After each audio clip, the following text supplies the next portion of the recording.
अब नेक्स्ट जिस सवाल को हम डिस्कस करेंगे इसका नाम है प्रिंट सब एरेज। हम एक एरे के अंदर उस एरे के सारे सब एरेज को प्रिंट करवाएंगे। अब सबसे पहले पॉइंट आता है सब एरे होता क्या है। सब एरे होता है कॉन्टिन्यूस पार्ट ऑफ एरे, यानी एक ऐसा पार्ट, छोटू पार्ट एरे का जिसके अंदर नंबर्स एक के बाद एक आते हैं। जैसे इस एरे का अगर हम एग्जाम्पल लें तो इसमें 2 4 6 एक के बाद एक आते हैं, तो 2 4 6 एक सब एरे बन जाएगा। ये है एक सब एरे। पर अगर हम सोचें कि 2 4 8 इसको हम सब एरे बोलें तो ये एक सब एरे नहीं बनेगा, क्योंकि इसमें 2 4 तो लगातार आते हैं पर बीच में 6 आता है, 8 लगातार में नहीं आता, तो ये हमारा सब एरे नहीं होगा। तो कॉन्टिन्यूस होना चाहिए हमारे एरे का कोई भी एक टुकड़ा जो कॉन्टिन्यूस हो। अब वो 2 से लेकर 10 तक भी हो सकता है, वो टुकड़ा हमारा 4 से लेकर 8 तक भी हो सकता है, 6 से लेकर 10 तक भी हो सकता है, 2 से लेकर 6 तक भी हो सकता है, पर वो कॉन्टिन्यूस होना चाहिए, शुरुआत से लेकर एंड तक कॉन्टिन्यूस होना चाहिए। सब एरेज निकालने के लिए सबसे पहले इस एरे के सब एरेज की बात करते हैं।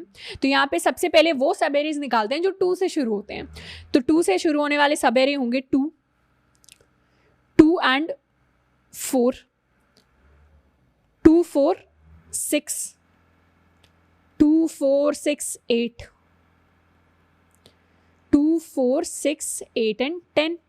अब 4 से शुरू होने वाले सब एरे निकालें तो वो होंगे 4 एंड 6, 4 6 एंड 8, 4 6 8 और 10। अब 6 से शुरू होने वाले निकालें तो 6 हो गया, 6 8 हो गया, 6 8 10 हो गया। 8 से शुरू होने वाले 8 एंड 10, और 10 से शुरू होने वाला सिर्फ 10। तो इस तरीके के सारे सब एरेज हम निकाल सकते हैं। जो 2 से शुरू होते हैं वो कितने सब एरेज हैं? 5। 4 से शुरू होने वाले 4, 6 से शुरू होने वाले 3, 8 से शुरू होने वाले 2 और 10 से शुरू होने वाले 1।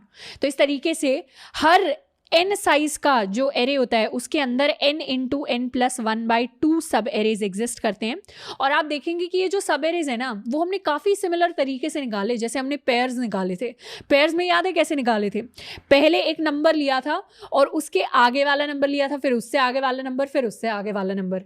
हमें यहाँ पे सिंपली क्या करना है, हमें यहाँ पे सिंपली पहला एक नंबर उठाना है, उसके बाद उससे अगला एक नंबर उठाना है, फिर उनके बीच के सारे एलिमेंट्स प्रिंट कर दो।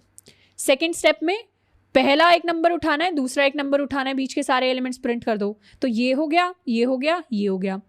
इसके बाद क्या करना है, पहला एक नंबर उठाना है, दूसरा एक नंबर उठाना है, उनके बीच के सारे एलिमेंट्स प्रिंट कर दो। तो ये हो गया। दोबारा से क्या करना है, पहला एक नंबर उठाना है, दूसरा एक नंबर उठाना है और उसके बीच के सारे एलिमेंट्स प्रिंट कर दो। तो हमारा ये वाला सब एरे भी प्रिंट हो गया। तो इस तरीके से नेक्स्ट आइटरेशन में हम क्या करेंगे, 2 को उठाने की जगह 4 को अब उठाएंगे, इसका नेक्स्ट उठाएंगे और इन दोनों के सारे एलिमेंट्स प्रिंट कर देंगे। तो शुरुआत में सिंगल हम प्रिंट कर देंगे उन नंबर्स को, एंड उसके बाद नेक्स्ट हमारे इनर लूप के अंदर पहले हमने पेयर्स की तरह नेस्टेड इनर लूप निकाला, i+1 से शुरुआत करेंगे और n तक जाएंगे और बीच के सारे नंबर्स को प्रिंट कर देंगे। तो लॉजिक हमारा कुछ ऐसा बनेगा कि किसी भी सब एरे के लिए सबसे पहले उसका स्टार्ट निकालेंगे। स्टार्ट कहाँ से निकलेगा, फॉर int i = 0 से हम n तक जाएंगे, फिर निकालेंगे उस एरे का एंड। तो for int i j i+1 से हम n तक जाएंगे, और फिर एक और लूप हम चलाएंगे जो स्टार्ट से लेके एंड तक जाएगा और इसमें सारे के सारे एलिमेंट्स को जो एक सब एरे के अंदर आते हैं उनको हम एक सब एरे की फॉर्म में प्रिंट कर देंगे। तो ये भी नेस्टेड लूप से सवाल सॉल्व होगा। नेस्टेड लूप्स बहुत इंपॉर्टेंट होते हैं एरेज में, और इसके अंदर 3 नेस्टेड लूप्स लगेंगे, यानी ये होगा लूप 1, ये होगा लूप 2, ये होगा लूप 3। 3 लेवल तक लूप्स के अंदर हम घुसते चले जा रहे होंगे। पहले लूप से स्टार्ट निकालेंगे, दूसरे लूप से एंड निकालेंगे, तीसरे लूप से स्टार्ट और एंड के सारे एलिमेंट्स को प्रिंट कर देंगे। स्टार्ट से तीसरे वाला लूप शुरू होगा, एंड पर वो लूप खत्म हो रहा होगा। तो इसी को हल्का सा और एनालाइज कर लेते हैं। इसको पहले कर लेते हैं रीसाइज।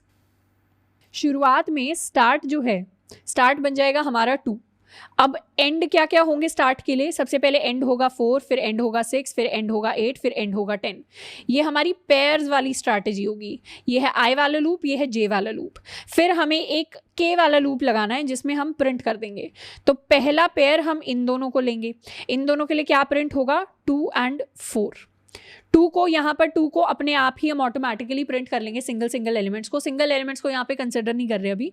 2 और 4 को प्रिंट कर लेंगे, फिर 2 से लेकर 6 तक एलिमेंट्स को प्रिंट करेंगे तो 2 4 6, फिर 2 से लेकर 8 तक एलिमेंट्स को प्रिंट करेंगे तो 2 4 8, और 2 से लेकर 10 तक एलिमेंट्स को प्रिंट करेंगे तो 2 4 8 एंड 10। इसमें 6 भी आने वाला था, 8 यहाँ पर आएगा 6। तो 3 लूप्स की हेल्प से सबसे पहले आइटरेशन में हमारे पास 2 से शुरू होने वाले सारे के सारे सब एरेज प्रिंट हो जाएंगे। Similarly for 4, similarly for 8। अब इस कोड को एक बार लिख कर देख लेते हैं। अपने प्रिंट सब एरेज के लिए हमने ऑलरेडी एक एरे बनाया हुआ है। अब एक फंक्शन लिख लेते हैं, पब्लिक स्टैटिक वॉइड प्रिंट सब एरेज। अब यहाँ पर हमारा एरे आ रहा होगा नंबर्स नाम से। सबसे पहले आउटर लूप लगाएंगे, for int i is equal to 0, i is less than numbers dot length i plus plus. तो हमारा जो स्टार्ट बन जाएगा, जैसे पहले करंट था वही करंट स्टार्ट बनेगा, यानी नंबर्स ऑफ i। अब उसके बाद एक और लूप लगा लेंगे, for int j equals i plus 1, या इनफैक्ट इस j वाले लूप को i से शुरू कर लेते हैं ताकि सिंगल एलिमेंट वाला भी हम यहीं पे ही प्रिंट करवा दें सब array. j is less then numbers dot length j plus plus. यहाँ पे हमारा एंड हमारे पास आ जाएगा which is numbers of j। In fact यहाँ पर स्टार्ट को हम i ले लेते हैं, एंड को हम j ले लेते हैं। ऑल्दो हमें ये वेरिएबल्स डिफाइन करने की ज़रूरत नहीं है, पर इनको हम सिर्फ, आप फर्स्ट टाइम ये कोड लिख रहे हैं इसीलिए मैं यहाँ पर स्टार्ट और एंड लिख रही हूँ। जब आप एक्चुअली टेस्ट के अंदर लिखेंगे तो ये स्टार्ट और एंड की ज़रूरत नहीं है, सीधा i और j आप लिखें। ये तो अंडरस्टैंडिंग बिल्ड करने के लिए मैंने स्टार्ट और एंड बनाया। फिर लिखेंगे तीसरा लूप। तीसरे लूप में k जो होगा वो शुरू होगा स्टार्ट से और जाएगा वो एंड तक, और हर बार कर देंगे k प्लस प्लस और प्रिंट करवाएंगे अपने सब array. System dot out dot print, हमारे सब एरे के अंदर क्या क्या एलिमेंट्स आएंगे, नंबर्स ऑफ k। यहाँ पर कर देंगे प्रिंट ln, एक सब एरे प्रिंट करवाने के बाद next line, and same cheese for this. तो ये हमने प्रिंट सब एरेज नाम का एक फंक्शन लिख लिया है। इस फंक्शन को और थोड़ा सा डिटेल में समझ लेते हैं।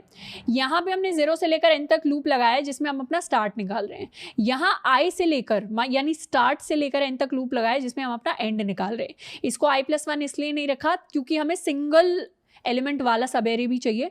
उसके बाद तीसरे लूप का काम है सिर्फ प्रिंट करवाना, इसका काम है सिर्फ प्रिंट करवाना, इसमें कोई लॉजिक नहीं है। स्टार्ट एंड ऑलरेडी कैलकुलेट कर चुके हैं। स्टार्ट से लेकर एंड तक, स्टार्ट से और एंड के बीच के सारे एलिमेंट्स को हम प्रिंट करवा देंगे। ये बन जाएगा हमारा एक सब एरे। इस तरीके से सारे के सारे सब एरेज प्रिंट हो जाएंगे जो हमारे इस i से शुरू होते हैं और किसी ना किसी j पर जाकर ख़त्म होते हैं।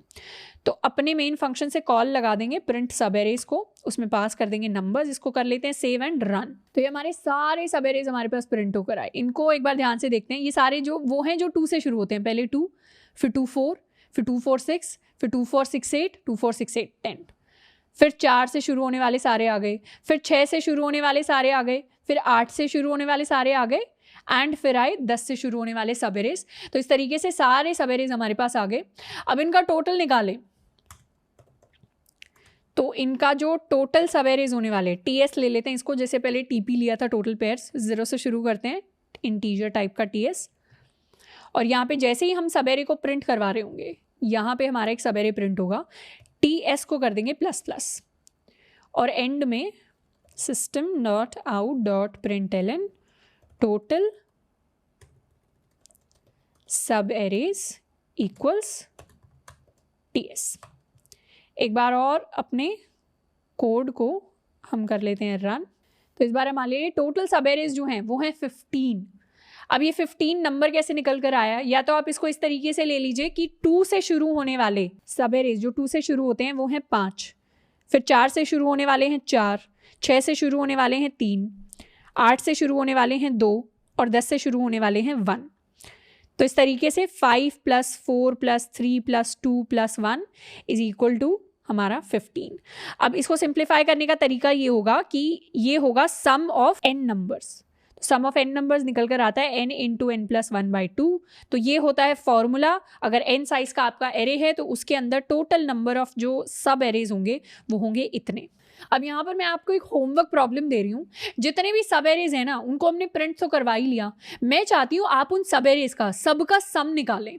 यानी ये जो सब एरे है 2 4 6, इस सब एरे का सम क्या होगा? इस सब एरे का सम होगा 12। 4 6 8, इस सब एरे का क्या सम होगा? इस सब एरे का सम होगा 18। तो इस तरीके से हर सब एरे का अपना एक सम होता है। सारे एलिमेंट्स को ऐड कर देंगे तो उनका एक सम होगा। तो आपका काम है उन सारे सब एरेज का सम कैलकुलेट करना और उस सम में से मिनिमम और मैक्सिमम सम मुझे ढूंढ कर बताना। अब ये होमवर्क प्रॉब्लम है, इस होमवर्क प्रॉब्लम पर बेस्ड आपके आगे आने वाले सवाल हैं। अगर आप इसको खुद से एक बार ट्राई कर लेंगे तो बहुत ज़्यादा लॉजिक बिल्ड होगा। मैं बिल्कुल प्रॉमिस कर रही हूँ, बहुत ज़्यादा लॉजिक बिल्ड होगा। फर्स्ट टाइम अगर सवाल कर रहे हैं तो इस होमवर्क प्रॉब्लम को ट्राई ज़रूर करना है।